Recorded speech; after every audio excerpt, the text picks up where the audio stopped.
Hello everyone, I am Nikita Gupta and today we are going to start our unit 2nd chapter diuretics. So what is diuretics? Diuretics are the chemical agents which increases the excretion of urine by kidneys.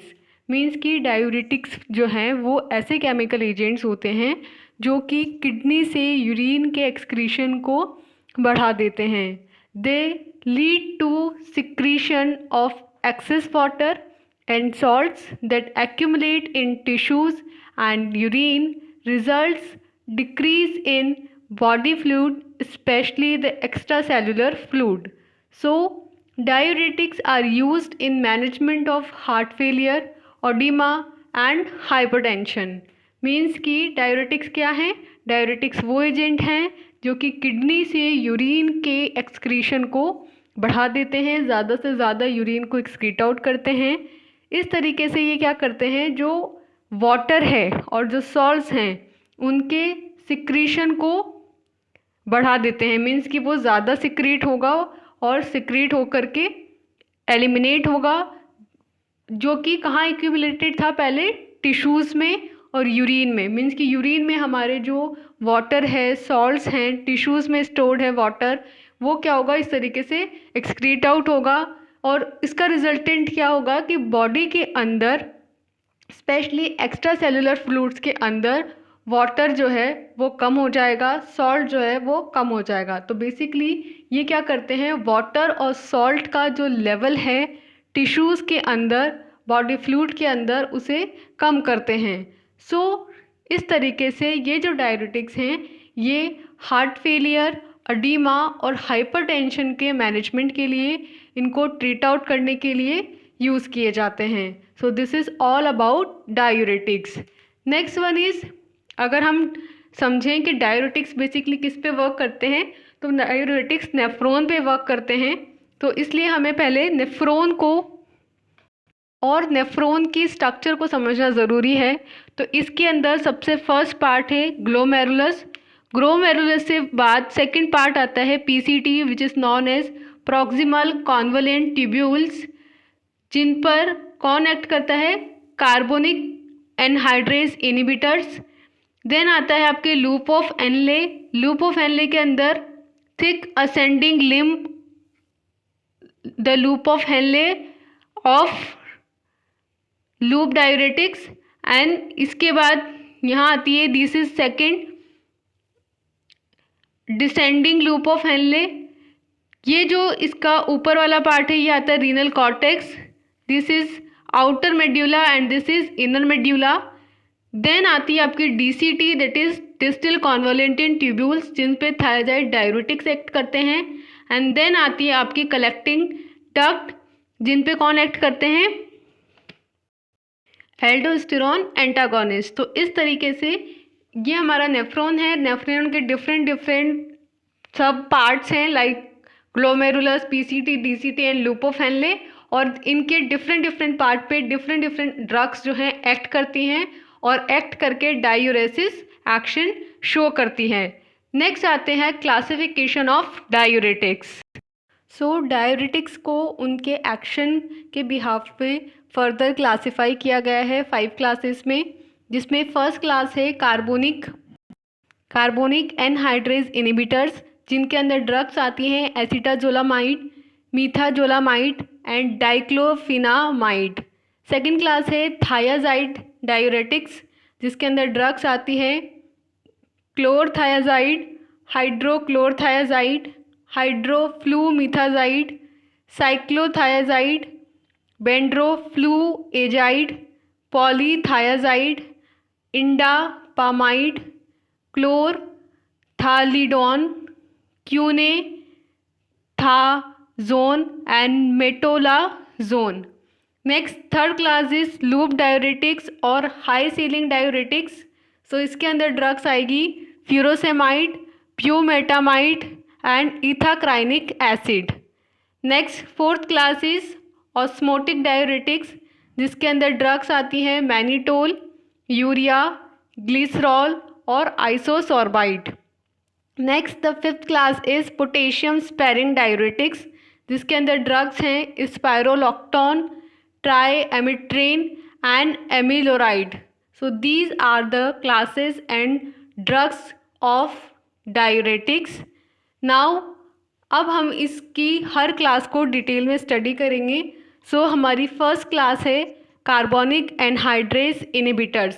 जैसा कि नाम से पता चल रहा है कि इस क्लास के जो ड्रग्स हैं वो जो एंजाइम है कार्बोनिक एनहाइड्रेज उसको इनहिबिट करके अपना एक्शन शो करेंगी.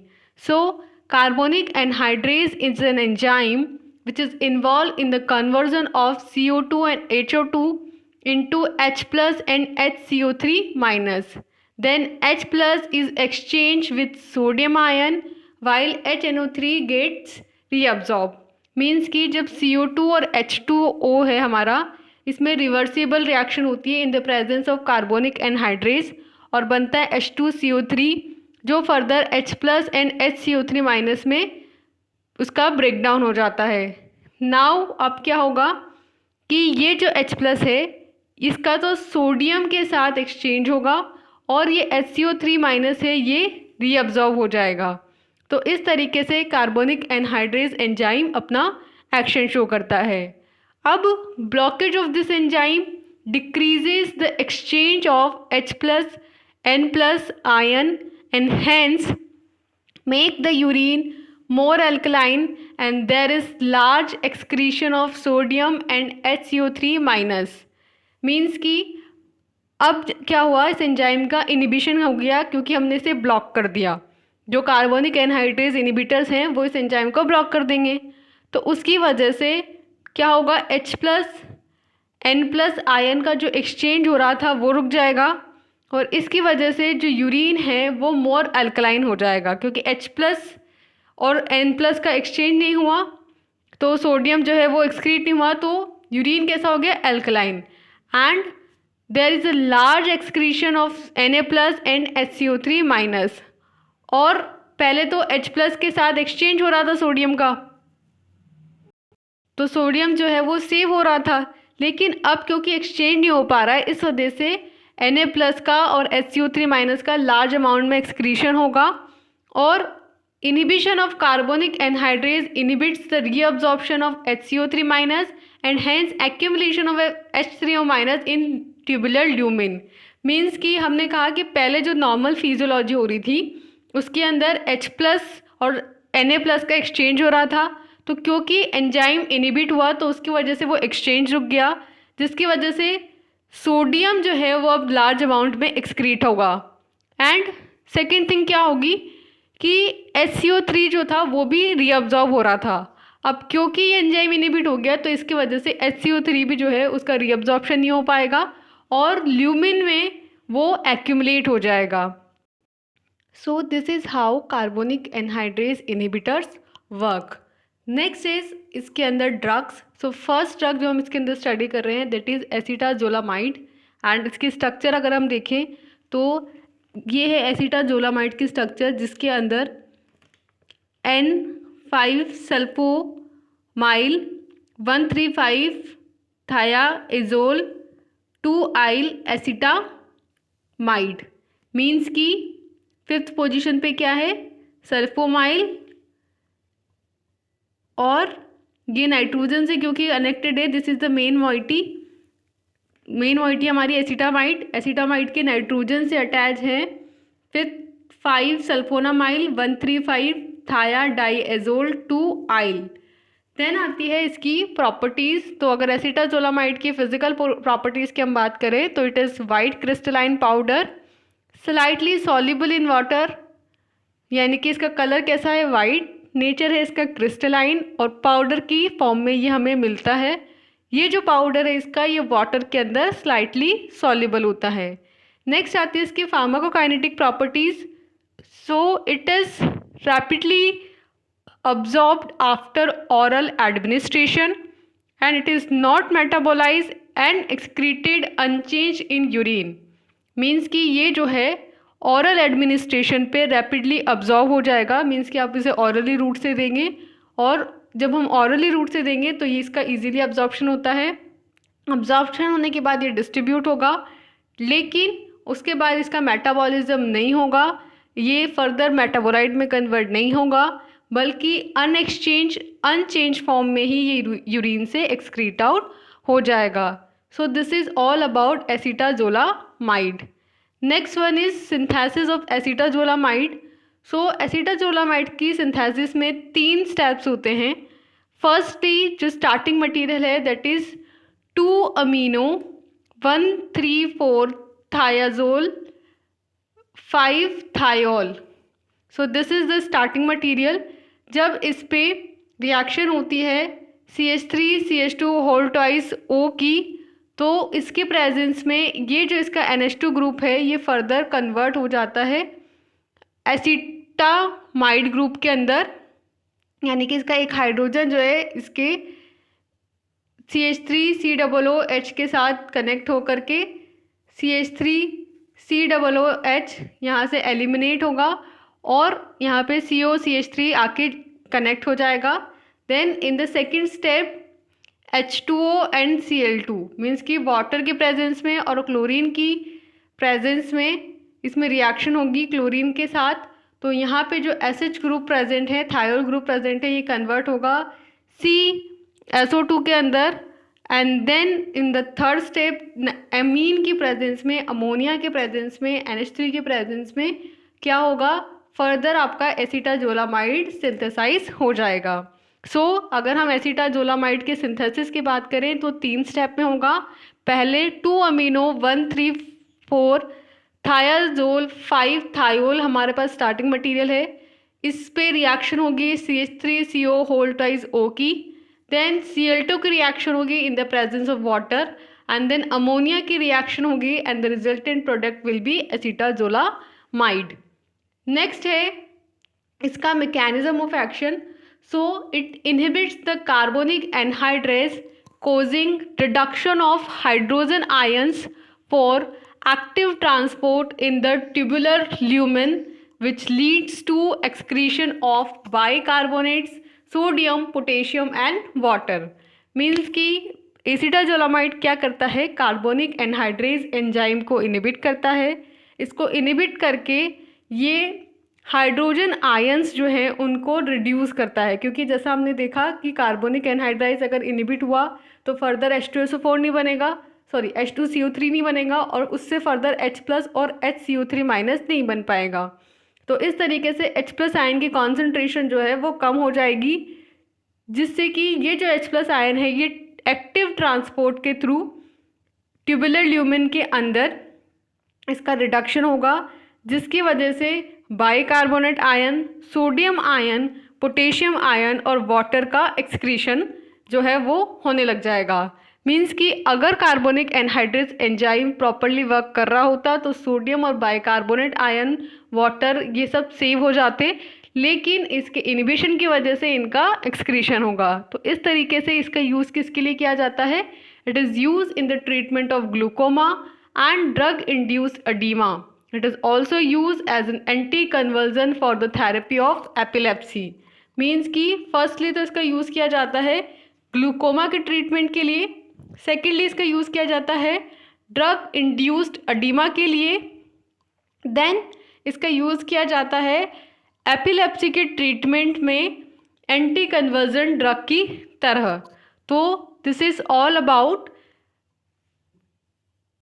एसिटाजोलामाइड। नेक्स्ट आता है इसका स्ट्रक्चर एक्टिविटी रिलेशनशिप और SAR। मीन्स कि इसके स्ट्रक्चर को देख करके हम इसकी एक्टिविटी का यहाँ पे अंदाज़ा लगाएंगे। सो जैसा कि आपने इसकी स्ट्रक्चर देखी, इसके अंदर एक thiazole group as an main moiety होती है और उसमें सब्स्टिट्यूएंट लगे हुए होते हैं, तो उसको ही हम स्टडी करेंगे। तो पहला जो इसका SAR में पॉइंट है that is the unsubstituted sulfonyl group is essential for the activity. जैसा कि आपने देखा कि इस क्लास के जो ग्रुप कंपाउंड्स होते हैं उनके अंदर अनसब्स्टिट्यूटेड सल्फोनाइल ग्रुप प्रेजेंट होता है। सो जैसे कि ये एसिटाजोलामाइड की स्ट्रक्चर है और इसके अंदर आप देख सकते हैं कि यहाँ पे ये सल्फोनाइल ग्रुप प्रेजेंट है। तो ये जो अनसब्स्टिट्यूटेड सल्फोनाइल ग्रुप है ये इस कंपाउंड की एक्टिविटी के लिए असेंशियल होता है। इसमें कोई फर्दर सब्स्टिट्यूशन नहीं होनी चाहिए, ये जो सल्फोनाइल ग्रुप है must be attach to aromatic ring, ये इस एरोमेटिक रिंग के साथ डायरेक्टली अटैच होता है। Third one is substitution of a methyl group on one of the acetazolamide ring, nitrogen yields methazolamide which is also retain carbonic anhydrase inhibitors activity। Means कि अगर आप यहाँ एसिटाजोलामाइड में substituent करते हैं मिथाइल ग्रुप की on acetazolamide ring nitrogen, means कि ये जो रिंग है, रिंग की जो नाइट्रोजन है, इन पे अगर आप एक मिथाइल ग्रुप ऐड करते हैं तो ये एसिटाजोलामाइड कन्वर्ट हो जाएगा मिथाजोलामाइड के अंदर, और ये जो मिथाजोलामाइड है इसके अंदर भी कार्बोनिक एनहाइड्रेज इनहिबिटर एक्टिविटी होती है। तो हमने क्या देखा, पहला तो SO2 NH2 के बारे में देखा, मीन्स कि सल्फोनामाइल ग्रुप के बारे में देखा। तो ये सल्फोनामाइल असेंशियल है, डायरेक्टली एरोमेटिक रिंग से प्रेजेंट होगा। और थर्ड हमने देखा कि इसके रिंग के नाइट्रोजन पे अगर आप मिथाइल ग्रुप ऐड कर दोगे तो कन्वर्ट हो जाएगा ये मिथाजोलामाइड के अंदर, और जिसके अंदर भी कार्बोनिक एनहाइड्रेज इनहिबिटर एक्टिविटी होती है। नेक्स्ट इसके अंदर जो ड्रग है दैट इज मिथाजोलामाइड। जैसा कि हमने लास्ट पॉइंट में देखा कि नाइट्रोजन पे अगर आप CH3 ग्रुप लगा देंगे तो वो एसिटाजोलामाइड कन्वर्ट हो जाएगा मिथाजोलामाइड के अंदर, और बाकी पूरी स्ट्रक्चर सेम ही है। तो इसका आईपिक नेम वैसे ही होगा सिमिलरली, दैट इज 5 पोजीशन पे amino sulfonyl 3 methyl 135 thiadiazole 2 ylidene acetazolamide. So this is the IUPAC name of methazolamide. इसके प्रॉपर्टीज़ की अगर हम बात करें तो it is white crystalline solid having the melting point 213.5 and it is freely soluble in water. Means कि ये जो मिथाजोलामाइड है इसका कलर कैसा है, वाइट, नेचर है इसका क्रिस्टलाइन, इसकी स्टेट है सॉलिड। अब ये जो सॉलिड स्टेट है इनका एक पर्टिकुलर मेल्टिंग पॉइंट होगा। तो मिथाजोलामाइन जो है इसका मेल्टिंग पॉइंट होता है 213.5 डिग्री सेल्सियस। ये जो सॉलिड पाउडर है ये जो है ये वाटर के अंदर फ्रीली सॉल्युबल होता है। नेक्स्ट आती है मेथाजोलामाइड की pharmacokinetics properties. So methazolamide is well absorb from the GIT and when given orally it is metabolized and the route of excretion is unknown and it should be stored in a well closed container at 15 to 30 degree Celsius.